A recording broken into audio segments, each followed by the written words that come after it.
Qbeh-1, the Atlas Cube.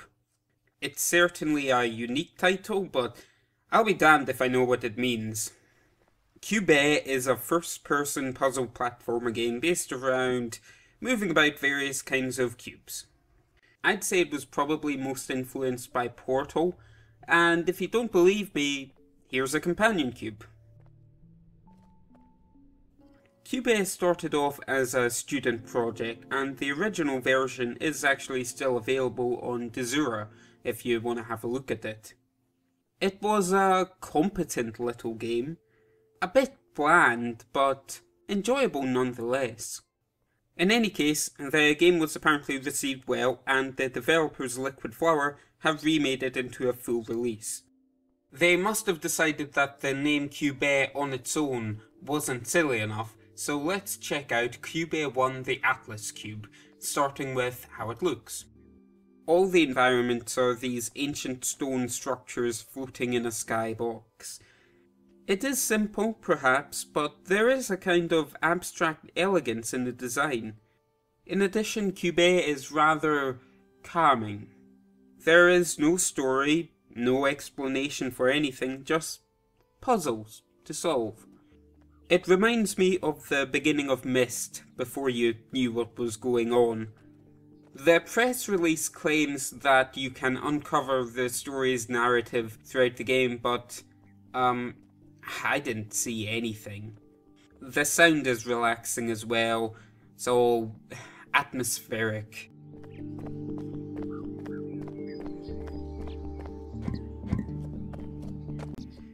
The sound effects are all the soft natural scrape of stone on stone. It really makes you feel like there's nothing to worry about. You're the only person in this world. Just take it at your own pace. Now, let's go on to the gameplay. As I said before, it's all about puzzle platforming with cubes. There are several kinds you can use. Red cubes are your standard. You can place them around to make platforms and steps and that kind of thing. Blue cubes act like keys. They turn on moving platforms and they open doors. Purple cubes lower gravity, enabling you to jump higher and further. And green cubes will move on their own when you place them until they dissolve. And that's pretty much it.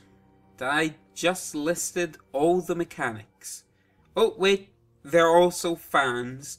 They are the only mechanism in this entire universe, and they just don't seem to fit, in my opinion.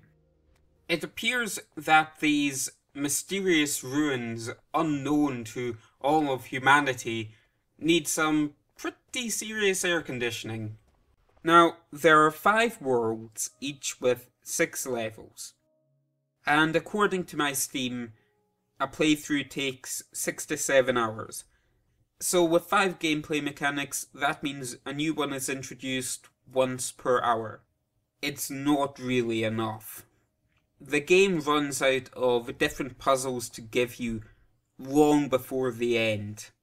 I suspect Qbeh is probably supposed to be played at a rather leisurely pace, maybe only a few levels at a time.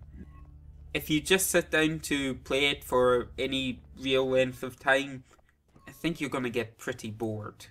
Without anything really to increase the tension, there's no story, the puzzles don't get significantly more difficult before the end, is little here to hook you into playing more. Qbeh seems satisfied to give you pretty much the same scenarios over and over again, and never presents you with anything truly hard.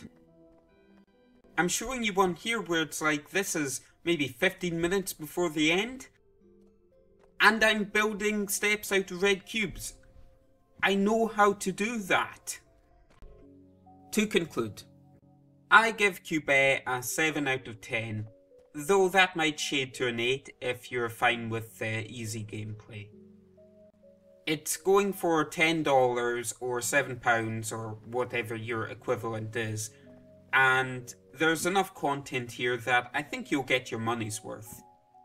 Thanks very much for watching, everyone. I'm going to be doing more video reviews for Indie Haven, so go check out their website. I've got a link below, and I've also got a link to my own personal YouTube, so go check that out if you want to.